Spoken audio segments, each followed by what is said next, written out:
have an opinion.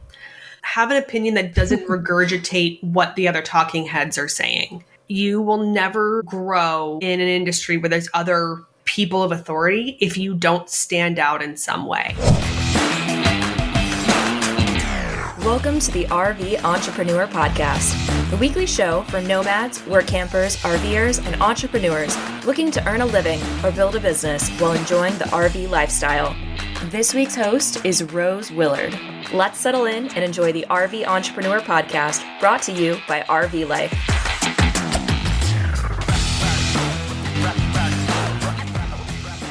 Hey RVE community, Rose here, and welcome back to the RV Entrepreneur Podcast. Are you tired of the Instagram hamster wheel? You know, chasing followers, but not seeing real business results? This week, we're ditching the bots and diving deep into organic Instagram marketing. And I'm thrilled to welcome Jen Herman, a globally recognized Instagram expert and author of Instagram for Business for Dummies, to the show. Jen's journey from science background to social media guru is fascinating, and she's about to drop some serious knowledge bombs on how you can leverage Instagram to grow your RV-based business the right way. So get ready to learn how to craft compelling content, understand your audience, and turn those followers into paying customers, all organically. So let's get started right after this message from one of our sponsors. This episode is made possible by Travelfy. Want reliable internet without the hassle? Meet Travelfy. It's portable, high-speed Wi-Fi that's ready to go wherever you are.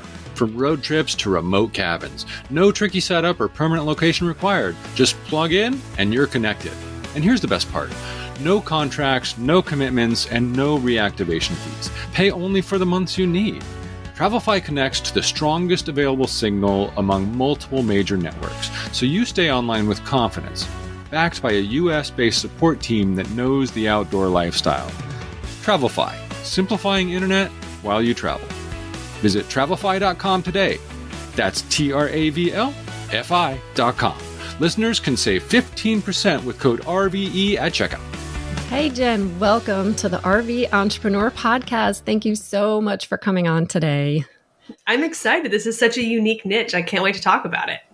Yes. So we have a lot of content creators on the road that listen to this podcast. And although you're not an RVer, your expertise in social media and Instagram will be very beneficial to anyone who wants to better promote themselves and their products and market organically. Before we get into all that, we need to know who you are. Briefly tell us a little bit who you are and what you do.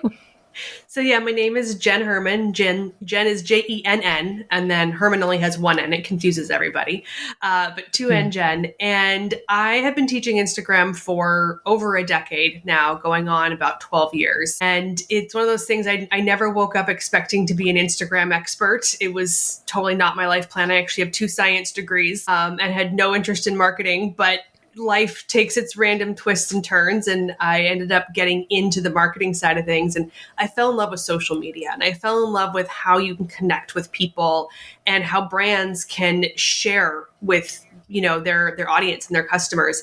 And so I had created a blog back, seems a lifetime ago now, around trends in social media, which is why my brand is Jen's Trends in Social Media Management. But I quickly fell into the world of Instagram, and I started blogging about it regularly at a point when no one else was. And next thing you know, I was number 1 on Google searches for all Instagram related search topics. And so I started getting podcast interviews and speaking requests. And so it grew and developed over a period of organic time to the point where now I am known as one of the world's leading experts on Instagram marketing. I work with brands of all sizes, from entrepreneurs all the way up to global, international organizations on their Instagram strategy. I eat, leave, sleep, breathe, pretty much all things Instagram. So if there's an update, I've probably heard about it. And I love diving into it with that scientific background that I have. So figuring out, how the algorithm does what it does, not just what it does, but how it's doing it and how brands can use that information to better craft their strategy to use the algorithm to their advantage, not complain about the algorithm, which we will all still do, because it's still never going to be ideal. But figuring out how Instagram does what it does and really coming at it from a tactical method that brands of any size, like I said, can use and find success on the platform. Wow. Yeah. And I read more about your backstory. It's fascinating. You were studying to become a forensic scientist. You had your master's and you did sales, you did HR, and then you just got into IG and social media, and then you're an entrepreneur. Bam. That kind of just progressed naturally. Were you drawn to that? You wanted to work for yourself? How did that come about? Yeah, I mean, it's kind of, I guess you could say it's in my genes. My dad's always been an entrepreneur. My mom is much more of the steady Eddie, right? Like go to the day job, retire kind of thing. My dad would get a job for a few years and then start another business. And then they'd sell that business or we'd move and he'd go get a job for a few years and then he'd start another business. And so I guess the entrepreneurial spirit lives inside me through my dad for sure. But yeah, it was one of those things where, and I still have my full-time day job. So I do actually still work full-time at my day job, director of marketing. And then I run this business in addition to that. But I love kind of the benefits of both, but the entrepreneurial has always been that, I can do what I want when I want. I can build my schedule with more flexibility. I can turn around and say, I'm going to take it easy on business this month and give my kid more time, or I can ramp up on those months where I know I got big expenses coming up or whatever it is. I have the flexibility and I don't have a boss telling me, I do or don't have these deadlines or expectations. I can, I have client deadlines and various things, but I get to do things for myself and my creative whims as they go, so to speak. Yeah, you hit it. Yeah, many of the benefits of entrepreneurship, that freedom and flexibility to do when and where and however you want to. Yeah, and how do you manage that, being an entrepreneur? How do you manage your time wisely? Do you have any tips or tricks? I am the queen of a calendar. I live and die by a calendar, which sounds counterintuitive to freedom, but my business coach used to say boundaries provide freedom. And it's true, because if I know I have a deadline coming up, if I know I have a speaking gig coming up, if I know I've got my daughter's dance recital coming up, I plan my work schedule around that, right? So I know that I'm going to get all my work done by Tuesday so that I can be off on Wednesday for that event at the school, or I'm going to, get everything done by Thursday night so I can, relax on Friday of a long weekend and not have to, crunch into it. So I live and die by the calendar. And, people will joke with me. They're like, so I'd like to get together with you for coffee. I'm like, okay, I can see you in 4 months and 3 days, because it's, I don't get a lot of spontaneity, I guess, although I've gotten better about that. But it is, it's making sure that I have the freedom to fit people in for those coffee dates, or when somebody comes into town, being able to say, yes, I can adjust my calendar. But the calendar is my livelihood. It's how I make sure I get everything done. It's how I make sure I've got my task list on there so I know what my due dates are coming up. And as long as my calendar is running smoothly, I can, kind of manage everything from there. But it really, that said, we've all had those nights where, I was doing slides the other night until midnight because I got distracted by other life things happening and I had to have them done by the morning. So I was up until midnight building a slide deck for a presentation. So it's not all perfect, but that's okay. Yeah, that's also okay. luxury. As long as that doesn't happen all the time. Exactly. We have the flexibility to do it when we need to. That's right. Excellent. So today we're talking specifically about Instagram organic marketing for our audience, which is entrepreneurs. And that could be B2B, B2C, because we have a lot of both here. And by organic marketing, we mean marketing without using paid ads. Yes. But first, let's get into the first here. Why should a business or brand be on Instagram? If one is deciding which platform to be on for their business, they're trying to choose, why Instagram? Why not just go straight to TikTok or YouTube Shorts or etc.? A lot of it's going to come down to where is your target audience? And at this point, I mean, so Instagram has well over 2 billion monthly active users. And that's an old stat. They haven't given us a current. So it's probably at least 2.5 billion or more. So your audience is on Instagram. Like, I don't care what your business is. They're on Instagram. But it's a matter of is it worth it for you to go after them on Instagram, right? So if your audience is more prevalent on TikTok and you can only pick one, then yeah, by all means, pick TikTok.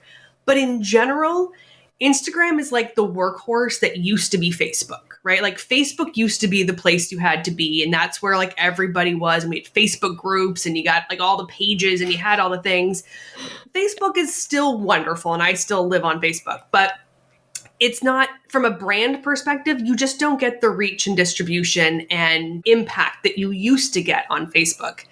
Instagram is where people go. Right now, it's like you meet somebody and they're like, well, what's your Instagram? That's what people ask. That's the new business card. Mm-hmm. That's the new workhorse. So as long as you have justification that your audience is there and it's worth your time, it really is one of the kind of main pillars of a marketing channel these days. You really do have to be there in some capacity. You don't need to be there every day. You don't need to be creating reels, 3 times a week. If that sounds exhausting, then don't. But have a regular presence of some sort because it is where people are looking for you. Yeah. Yeah. So say we've got a new business owner here, they're starting out. How would you recommend them kind of get started on Instagram and kind of introduce their business on Instagram? Like, what do they need to think of first? If you're new to it from a brand perspective, don't do anything until you see what other brands are doing. So the first thing you want to do is basically market research. Look at what other people in your industry are doing. But also, like, you've probably been on Instagram. You've probably scrolled the platform a time or two. And even if you haven't, but go and look and see what you are inherently attracted to. What kind of content do you like? Do you like the videos, the photos? Are you more about the stories? What lights you up in terms of the type of content that you're consuming? What do you see from other brands and businesses and creators that you go, I really love how they promoted their business with this, or I really love that they're doing these tips, or I really love that they're doing these behind the scenes things. Find out what inspires you, because that's going to make your content strategy 10 times easier because you already know what works for you. And it's okay to not do what everybody else in your quote unquote industry or niche is doing. If all of them are doing reels and you're like, I absolutely hate doing video and I just want to create photos, then do the photos because you'll do it consistently and you'll show up. If you're being forced to do content that you don't like, it's not going to last very long. You're not going to be consistent. No. Or you're going to pass it off to somebody else and it's not going to get done to the level that you want, or you're paying somebody now to do it and things. So start where you're comfortable. That's the best place to start. And then it's really important that you understand the like any social media platform, it is literally social media. And one of the biggest mistakes that brands make, especially when they get started, is to just yell like they're a billboard across Times Square with as much information as many times as possible about their product, service, and how to get a hold of them, right? Like it's just constant barrage of billboards and radio announcement type things.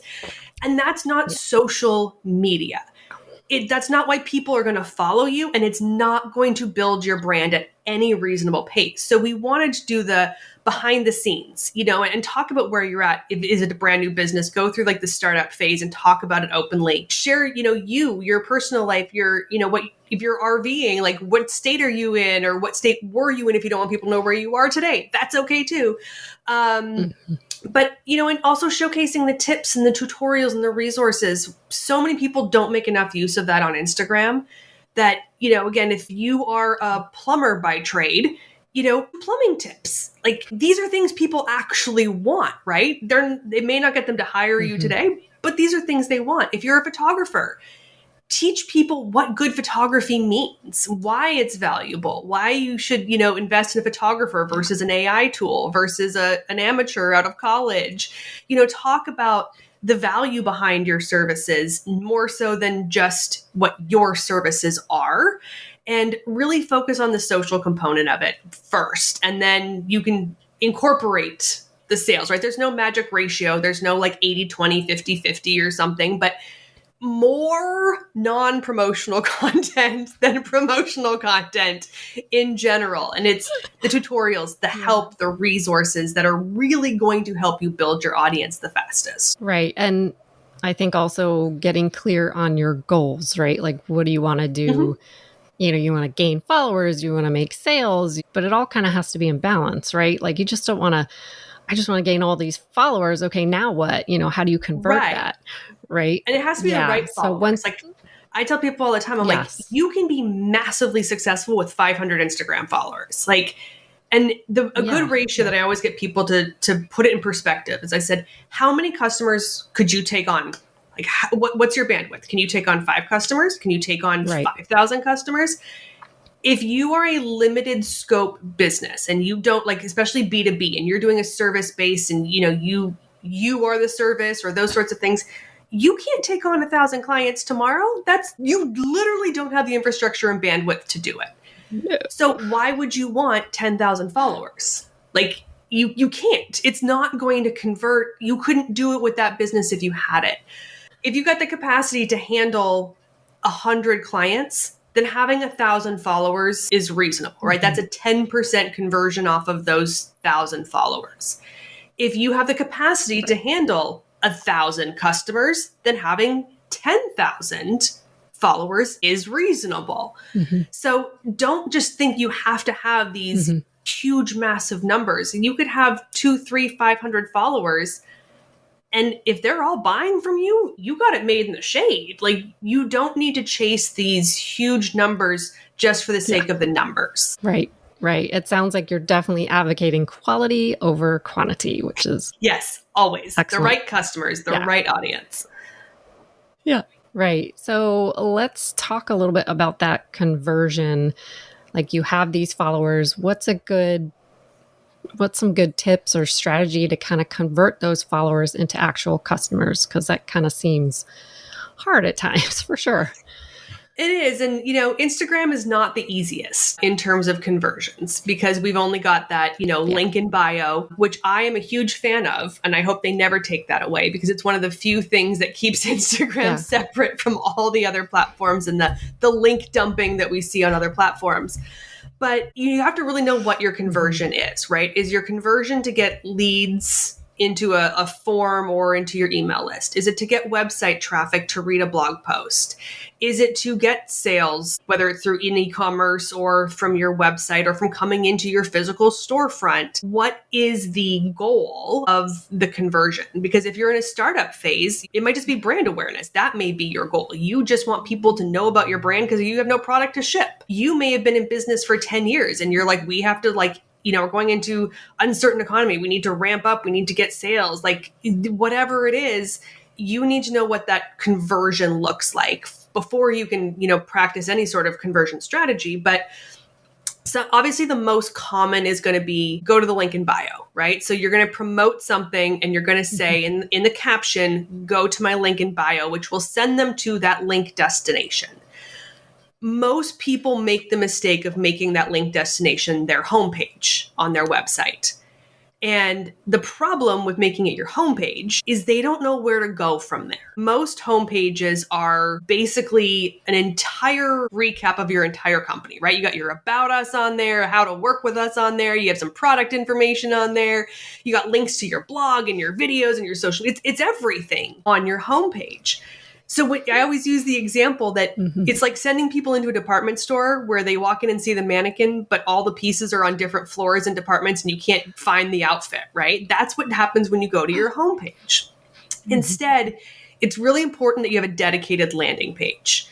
And so mine is an example. If you go to my Instagram account, I have one on there. You can use things like Linktree or third-party tools. You can build it on your own website, however you want. But if you typically promote 4 or 5 things on Instagram, so you promote your blog, you promote your YouTube channel, you promote your product page, maybe you have, 2 or 3 different product lines, you get each of those product lines on there. And maybe you have like a work with me option, right? So maybe you're in consulting or something and you want that on there. Yeah. So this is not like a Cheesecake Factory menu. This is a 5 or 6 option menu as a landing page that allows people to go exactly where you want them to go. So you're not updating that link in your bio every time you have a new promotion. You're just saying, hey, I have a new blog post out. Go to my link in bio. And then they choose the blog option, and they're obviously going to read your most recent blog post at the top of the page. If you say we have new products coming out or new colors are launching, go to link in bio. They go to link in bio, they choose that product option, boom, they're on the product page. So it's putting them into a funnel that puts them where they need to go clearly and easily in a way that they don't get lost on your homepage and you lose the traffic and lose the conversion. So that's the most important thing. Yeah. Also, Instagram stories allow you to put a link sticker in there. Anybody, any account size, there used to be a limit, but that's long gone. So Instagram stories go to your existing followers. These are not for non-followers. Primarily only people who follow you're going to see your Instagram stories, but you can put a link sticker to anything in the World Wide Web. You can send them anywhere. So put those links directly in there, but change the text. So when you put a link sticker and you put in the link, it's going to truncate it to, like if I put it to my YouTube channel, it's just going to say youtube.com. If I put it to my blog post, it's just going to say jenstrends.com. So instead, we want to change the text. When you paste the link into the link sticker, you can customize the text. And you're going to say, watch video here, read blog here, sign up here, register now. We're going to make that whatever that call to action is. And that's the text that now reads on the link sticker. So when people are looking at your Instagram story, they know you, they love you, they're already following you. And they go, oh, I can register for this? Click. And they go right to that destination to complete the transaction. So Instagram stories are actually the highest converting content on Instagram because they're your loyal followers and you can put the links to anywhere. So make sure you're taking advantage of those. Yeah. Oh, excellent points. Hey, RVers, let's be real. Your RV showerhead isn't great. And even if you swapped it out for something better, chances are it's just a shinier version of the same old thing. And if you're really lucky, those stiff hose kind of let you get wet, but definitely not where you want it. That's where Waterpik comes in. A global leader in water technology, they've designed the Transform RV showerhead to change the way you shower on the road, making it easier and more efficient to shower in tight RV spaces. While other RV showerheads have limited spray adjustments, the Transform RV's unique 360-degree pivoting head allows you to customize to any spray angle without having to remove it from the bracket. This means you can reach your desired spray area and shower with both hands free. This shower head doesn't just work better, it feels better. It's engineered to deliver powerful, consistent water flow. Its multiple spray settings are optimized to get the most out of your water tank. And with the new trickle switch, you can conserve water without that shocking blast of cold or hot water when you turn it back on. It's available in white, chrome, and nickel. The Waterpik Transform RV Showerhead is ready to upgrade your RV shower. Head over to Amazon and check it out now. These are great little tips. So now let's get into content. Content is the whole thing, right? What do we share? Say I'm a B2B business that's an RV entrepreneur, and I help some other RV entrepreneurs with, say, their taxes. What should I be posting? Like every single day? Any kind of content ideas that would help someone? Yeah. So in general, we don't want to post every single day on Instagram. That's honestly too much. Okay. 3 to 4 times a week is ideal for most small businesses and brands. So that's every other day, basically, right? We don't want to, if you're posting every day, there has to be a reason, meaning maybe you're in the middle of tax season and this is like the ramp up. So let's do a little more content in that scenario. But in general, 3, 4, maybe 5 times a week is a very good content strategy for most brands. And now, again, in that case, it's going to be a lot of educational content. Especially in the B2B space, education tips, resources are always going to be your workhorse for content. So this can be short 15 to 30 second reels. This can be carousels where it's a series of, anywhere from 2 to 20 slides that people can swipe through. It could be a single photo with a long caption. You get to mix up what the content looks like, but tips and information related to, in this case, when is tax season? Are there any extensions being offered this year?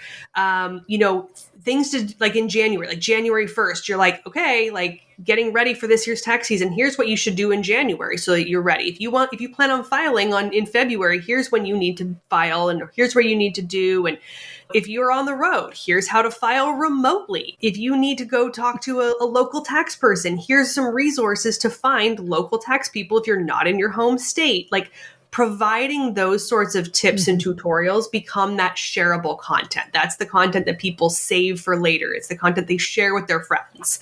So anything that provides that information, it's not selling your services, but what happens is when they see this content that is educational and valuable and they interact with it, Instagram goes, oh, well, you really liked my content. I'm going to put that up there, and the next time you come in, you like it again. I'm going to keep putting your content at the top of these people's feeds, meaning when tax season comes along, they're like, there's this tax girl I follow on Instagram, and then they want to work with you because they've seen you put out this resource. They know you're in their feed regularly, so you're top of mind, and you've built a trust factor so that they're ready to work with you. That's right. You're creating that brand awareness and that loyalness through that education, which is great. Education and expertise, and kind of proves you don't always have to go that funny route. Like, not all of us can do that. Not all of us are comedians. But, maybe go both, but and that's the like add in the personal stuff. That's and I always say the TSA is one of my favorite accounts, and the TSA, the people that make you take your shoes off at the airport, like if they can make it funny, anybody can make it funny, right? Like, but they do, and it's dad jokes, and it's fun and it's quirky, but you can't, like, if that's you and your personality, embrace it. If that's not your personality, that's okay. But your content should also show, like I said, that personal side. And, if you're an RVer and you're traveling around, showcase that.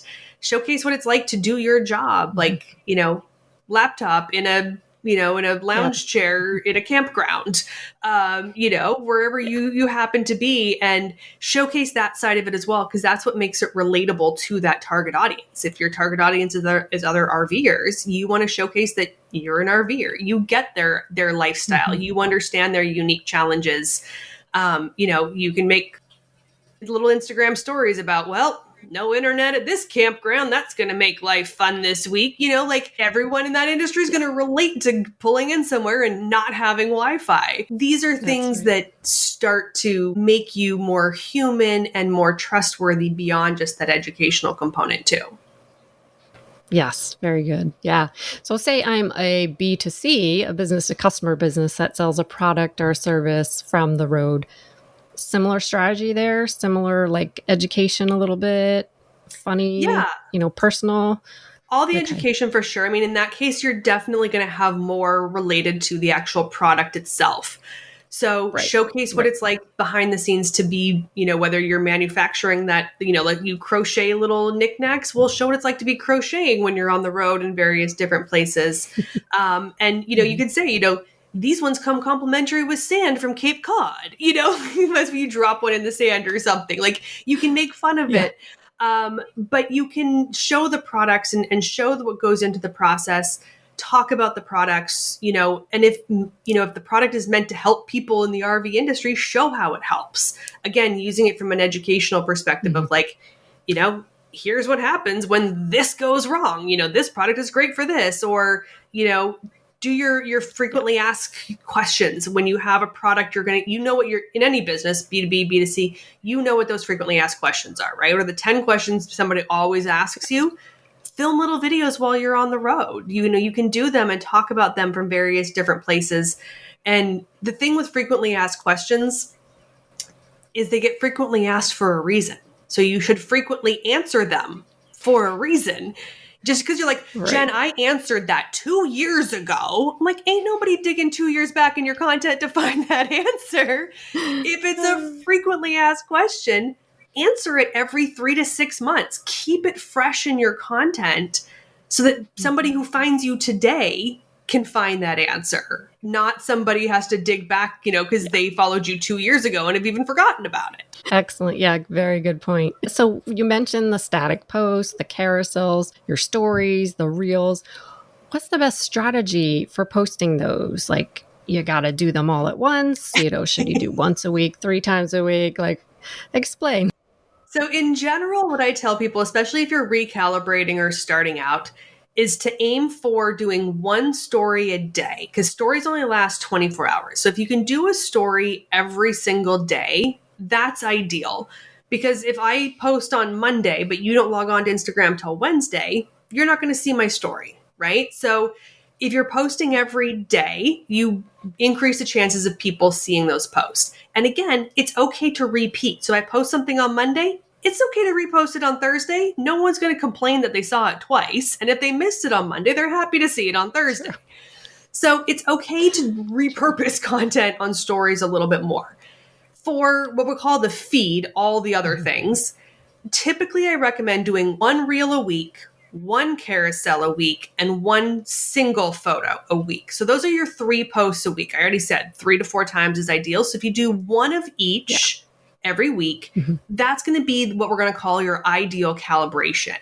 What happens is you do this for about 6 to 8 weeks. And then at this point, the algorithm learns you, your audience starts to, see what they're going to see based on their behaviors. And you're going to know what works best for you. Because I can tell you till I'm blue in the face that reels are going to save your company, but maybe they don't, right? I can tell you carousels are double the exposure. They're amazing. They're wonderful. And you're like, carousels fall flat for me. Like, you don't know until you do it.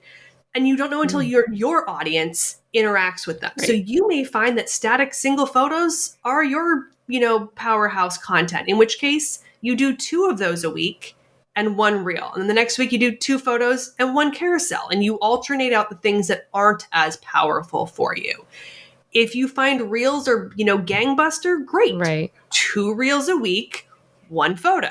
Next is 2 reels a week, 1 carousel. Like, you get to alternate based on what works for you, but you do have to test, and a good test will take at least 6 to 8 weeks of consistent content to figure out what that actually looks like for you. Yeah. I want to get into that scientific, that's what you're known for, that testing-based approach, which is great, because if you're going to do this as a business, you need to pay attention to those things and the algorithm.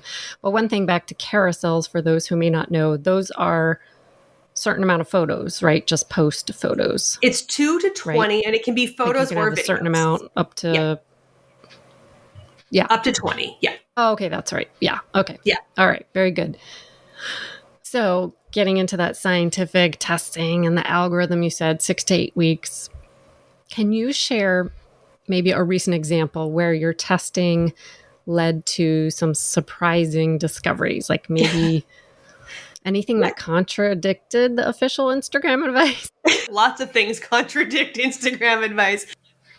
Yeah. One of the things, there's 2 things. I did a big study on Instagram Reels, but before I talk about that, Instagram will tell you not to use hashtags. They will tell you to only use 5 hashtags. They will tell you that hashtags don't really matter anymore.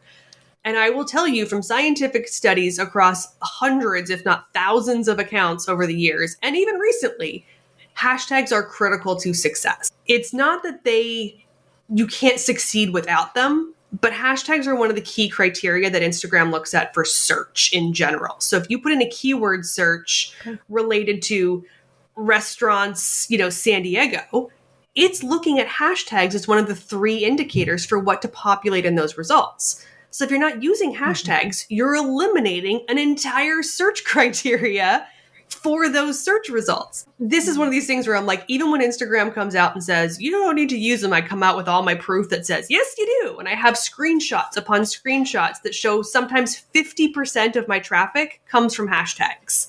So like, if you want more traffic, use hashtags, right? Like there's literal data. So that's a big one. The other one, I did a full-blown committed case study on Instagram Reels.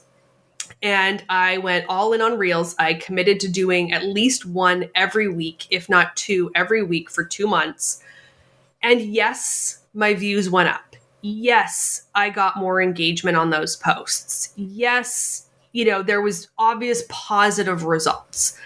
But it made no difference to my website traffic. It made no I barely gained any followers. It didn't really change any significant metrics. And I was like, the exhaustion that I went through creating all of these videos, and it didn't make a difference business-wise, right? Like, would it have mattered if I'd kept going and if I did it for 6 months, I may have seen more results for website traffic or leads or followers.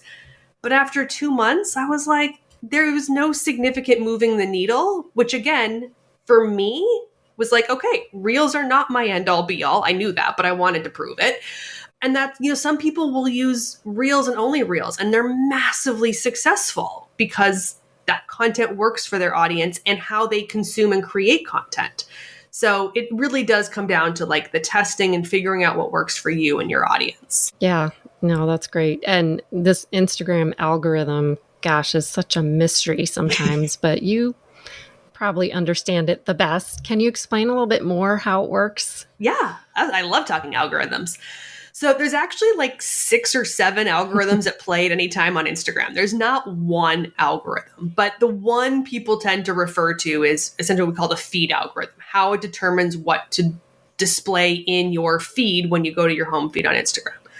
So it looks at a couple things as a primary indicator. The first thing being the likelihood that you will interact positively with or watch that entire video. So if you typically always interact with my content, photo, carousel, reel, whatever, my content will appear high in your feed. That's not anything to do with anybody else. This is a one-to-one relationship. It's not a popularity contest like Facebook and LinkedIn. If you interact with my content is at the top of your feed. The second thing that they look at primarily is relationship to that content. So are you and I friends on Facebook? Great. My content's going to appear higher in your feed because it knows we have an additional layer of relationship. I'm not just an account that you're following. Do you tend to interact with content like mine? Maybe you really like baby turtle videos and I'm posting a baby turtle video. My video is going to show up higher in your feed because you tend to like that kind of content. So those are kind of like the two things that it primarily looks at on that one-to-one relationship. And so this is where it's really important for you to know your audience, not what the masses say, not what some expert in whatever conference or webinar or whatever you listen to says you have to do this, because if your audience doesn't want that content, it's not going to work for you no matter how much you try to do it. So knowing your audience. And so you want to look into your insights. You want to see what is your average reach per post.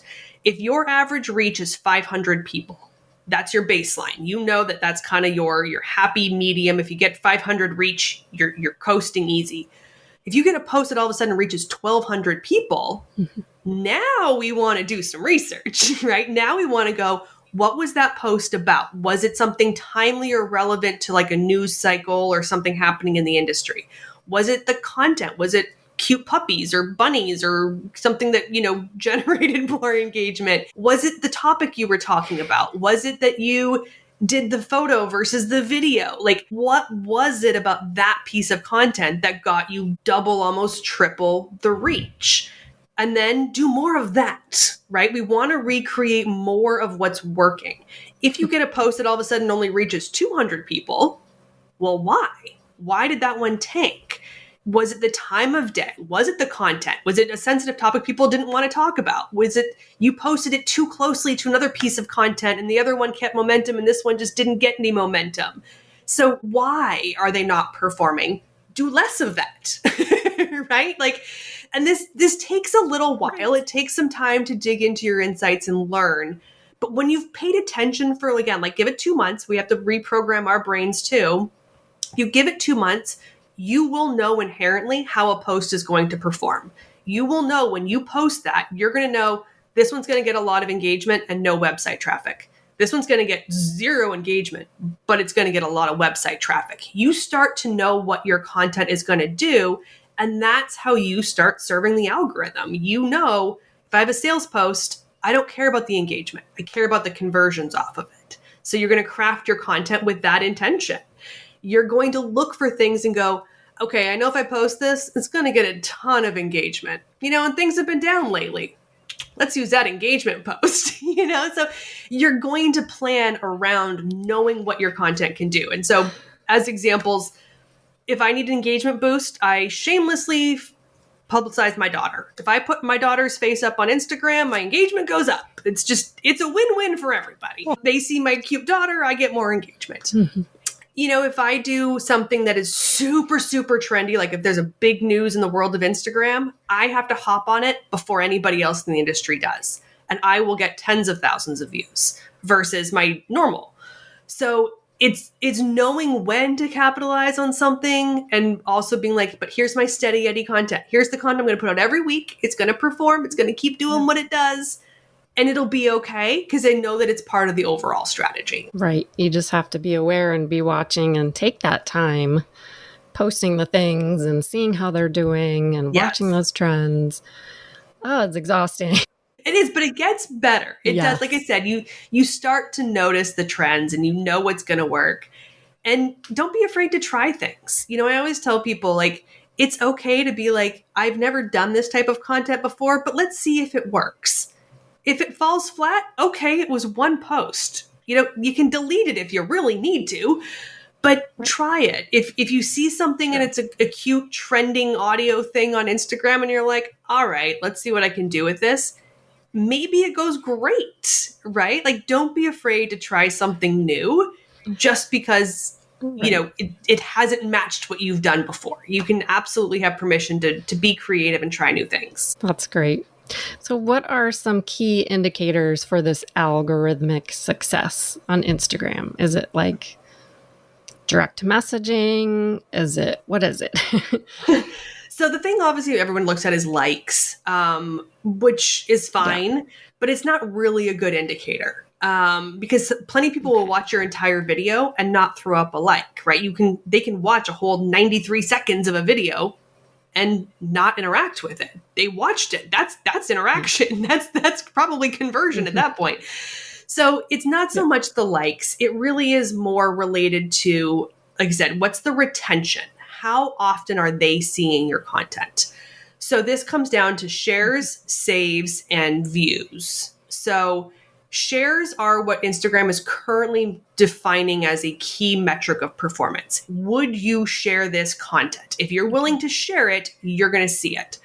So as a brand, as a creator, we want to be creating that shareable content. What are the things that get the most shares? Meaning someone shares it to their Instagram stories, they share it in direct message, they, share it off of Instagram to, whether it's to threads or they email it to themselves or whatever it is.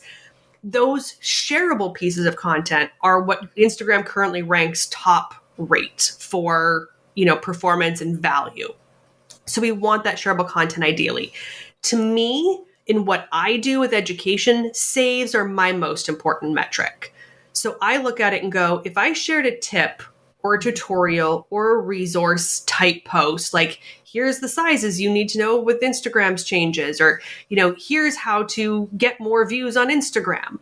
And someone saves that, that means that they genuinely want to come back to that. Like they took my piece of information and said, I don't have time to read this right now, but I want to come back to it. And they took the effort to save it. So to me, saves are my metric of performance. So depending on what you do, shares and saves are going to be your kind of two highest priorities. Direct messages are so incredibly powerful on the platform because direct messages also offer preferential placement in the algorithm. Meaning, if you and I have a back and forth conversation in a direct message, meaning you maybe message me and I message you back. We've now had a conversation. It's not one way. We've actually both sent a message. In the world of Instagram, it basically marries us. At that point, Instagram's like, ooh, you have a personal relationship. So if we're following each other, your content appears higher in my feed, my content appears higher in your feed. If you're following me, but I'm not following you, that's fine. My content, now that we've had a direct message chat, is going to appear higher in your feed. So as a brand, I want direct messages with as many customers as possible, as many followers, because it keeps my content higher in their individual feeds, which we talked about. It's that one-to-one relationship.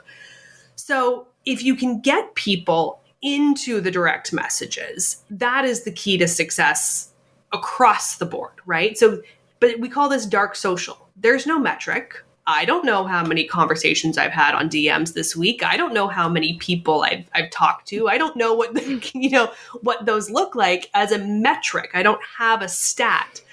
But we want those to be happening. We want that connection that says, "Hey, I want to have a conversation with you." So we want to be able to instigate that and ask for that. So a lot of times we'll say things like, send me a DM and I'll send you the link, or comment link below and I'll send you a DM. So then you're direct messaging them the link. And if they just reply, "Great, thanks," you've had a two-way conversation, right? So we want these sorts of, opportunities from an algorithm standpoint. But this is also where you build the relationships. This is where you have the conversations. That's where you can voice note them or FaceTime almost, send a little face or a little video and answer their question or give them the information and build that trust, build that opportunity to connect with them in a way that is going to lead to more conversions. It's going to keep them wanting to work with you or increase the chances of them converting on that sale because you answered them personally in a direct message. So those are highly, highly valuable. Yeah, I can see that for sure. It's very personable, very one-on-one. You can have them right there. Yeah. So important. But yeah, so you just shout out and you say like a special code or, link, share the link, I'll share the link kind of thing. You reach out. So you're saying that in your post and they're not like just coming right at you. You have to initiate it. That makes sense. Yes. That's very good. So let's talk a little bit about community. Community in the RVing world and probably in anything is so important. But in RVing, it can be a little isolating and it's very important to kind of establish that community. So I read early on you were smitten with Instagram's community, and how has that sense of community you think changed over the years? I love this question. Also, how can brands build an Instagram community experience today? Yeah. So I literally just did training in my membership this week on nurturing community on Instagram. So I love this topic because it really is all about community. And it was back in the day, Instagram was this super, kind of niche community development. Like you would connect with somebody because they like the same thing as you or whatever. And, it's still this way, but whether it's a recipe or a certain breed of dog or the RV lifestyle, right? You find these people and you connect over a post and it's like you instantly become best friends with a stranger on the other side of the world or the other side of the country. And it's so easy to connect with like-minded people. And this is one of the grand, advantages of Instagram, but all social media. But I love Instagram for this. It's how they've always built the platform. It's always been based on building community and connecting with others of like-minded content. And so as brands, and as users, as people, it's about finding that content. And Instagram is getting better about their recommendations, but a lot of their recommended content is things that you typically interact with. So if you're interacting with other RVers and other RV related content, you're going to see more of that in your feed. But the key to it is to actually engage. So leaving those comments, when someone posts that relatable thing, just being like, "Oh my gosh, I feel this," or "I feel seen," or "This just happened to me last week," or "This is what I did when that happened to me." And opening up that dialogue, whether it's you're leaving a comment on somebody else's post or when somebody leaves a comment on your post, and engaging with them through the direct messages and things like that. But especially Instagram stories, because again, stories go to your existing followers, and showing that side of you, showing those more personal aspects of things, showing the relatable moments, the driving through the whiteout conditions and you're like, "Oh, we had to pull over because it's a whiteout," and it's like people that RV relate to that. the pulling into an RV and having or into a campground, and it's pristine and perfect, and like the glorious feeling of pulling in and just knowing that it's ready and waiting for you. That's something people can relate to. So it's when you share that relatable content, when you share that content that other people have experienced and they feel seen and they feel heard, that's when they share. That's when they comment. It's when they send you direct messages. They share it with their friends and family or their spouse or those sorts of things. And that's really the key to building the community, is having the relatable things that people can connect with. And then that drives the conversations. And you can foster that over and over again, individually and as a whole with your community, through, just being a good, relatable person that they understand. Are you ready to elevate your RVing adventures? With RV Life Pro, you're not just getting a service, you're gaining a reliable companion for your journey. From planning your trips with precision to navigating with confidence, and even connecting with a vibrant community of fellow RV enthusiasts, RV Life Pro is your all-in-one solution. Don't just dream about the perfect adventure, live it. Visit RVLife.com today and discover how RV Life can enhance your RVing experience. Yeah, that's a very good point. And I think over time, I feel like Instagram it's more acceptable to kind of now show more of the reality and behind the scenes. Like people want that. But, in the past, Instagram was just the pretty face and the beautiful pictures. But meanwhile, TikTok and the other ones are just like doing the reality, and people love that. So yes. I'm glad to see more of the real, people relate to that. That's what they want. People are just people, they just want to relate. And that's how you build that brand. Yeah, that's awesome. Now, what you've done, you've built a successful business around your expertise. For anyone listening who's trying to become an authority in their niche, what's your biggest piece of advice? Have an opinion. Have an opinion that doesn't regurgitate what the other talking heads are saying. You will never grow in an industry where there's other people of authority if you don't stand out in some way. And your opinion can agree with them. It doesn't have to be a dissenting opinion, but you have to be able to passionately defend and explain your opinion. So, in my industry, new features come out and everyone's like, oh, there's this new feature. Yay. And I'm like, this is stupid. Like, I'm the first person to say if I think something's a bad idea. But I'll tell you why it's a bad idea. And I will tell you, I think this is going to hurt small businesses. I don't think this is good for small creators. I think it's going to reward the bigger brands and the bigger creators, which is great for them, but it sucks for us little guys. And so it's things like that. Like, it's okay to have an opinion one way or the other if you can explain it. And then people go, oh, I didn't think of it that way, because they're thinking about it only one other way. Or people might hear something and they're like, well, I don't like that idea. And I'm like, this is going to be great, but here's why it's going to be great. And they go, oh, well, I hadn't thought of it like that. So I always, have said, I'm like, one of my faults/gifts is I tend to have a lot of opinions. And I tend to write them all over my face. So even if I don't say them out loud, you can see my opinions on my face. And I've embraced that when it comes to my business and being able to have that opinion. And I will jokingly go on a rant. Like, I'll be like, rant incoming. And I get all fired up and opinionated about something. And I go, okay, rant over. And I go back to being myself. But people expect that. And they're like, Jen, it's been a while since you've done a good rant. This was great. And they love it because they see the passion. They see that these are things that I'm not just regurgitating what's happening in the industry, but I actually care, that I actually think about the impact of these changes. So whatever industry you're in, having those opinions will allow you to, again, be relatable, to connect with the audience. But that's how people start to trust you. They're like, oh, okay, well, I work with a lot of real estate agents, and it's really easy to just be like, here's the market news. Here, home sales are up. Home prices are up, whatever it is.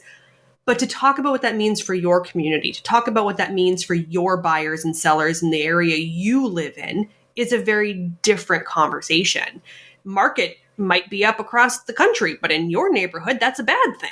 right? For whatever variety of reasons. Figure out what that looks like for your industry and dig into, if it's something you would sit down over the dinner table and have that conversation with your spouse and complain about this new feature that's been rolled out, or this new law that's being imposed, or these proposed changes to your industry. Make that your content. Maybe dial it in a little bit, depending on how opinionated you can be and how you converse with those topics. If that's something that you're passionate about, share that with your audience. That's how you really start to stand out in the industry. Yeah. That's great advice. Great advice for anything. You hear all these things on the media. Dig a little deeper into it. See how it would really affect you, not just what the media is saying. So yeah, read the research. Read the articles. There's so much Instagram advice out there. Yes. It's sick sometimes. What is one popular tip or best practice you think businesses should just stop blindly following right now? Oh, gosh. I would say chasing followers. I think that's we still have this, 2018, 2015 mentality about the need for popularity.